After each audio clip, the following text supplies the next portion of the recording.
All right, I'm going to stay on retail.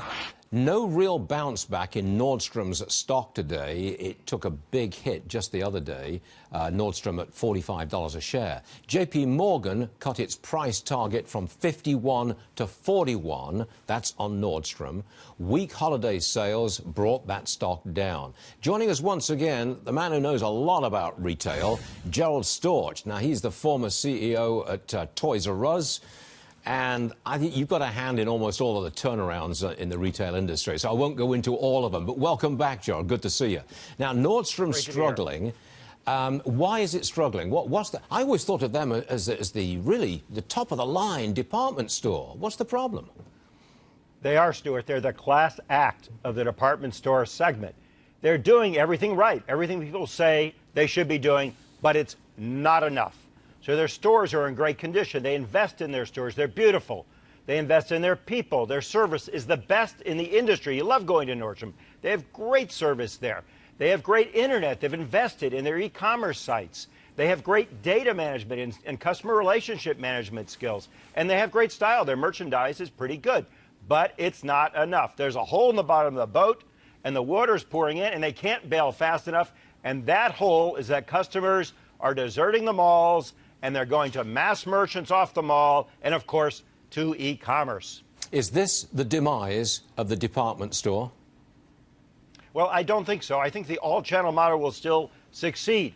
But in order to be profitable, a department store like Nordstrom's needs to learn how to make more money on the internet. So you can't just say, well, do all the right things in the bricks and mortar store, make them more experiential, etc. They've been doing that, and it's not enough. And you can see that in their results. Their high-end stores were up in sales only 0.3% over the holiday period. And that includes their e-commerce, which was up 18%. So you don't have to know a lot of algebra to know that their physical bricks and mortar stores were sharply negative during this season. So you need to embrace the inevitable. You can't just sort of build a fancier stagecoach in order to prevent the advent of the automobile. You have to build a profitable e-commerce site, and that requires redoing their business system in order to be profitable online.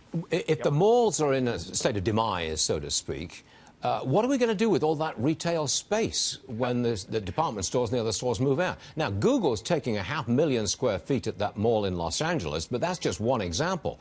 All across the country, there's available space. What are we going to do with it?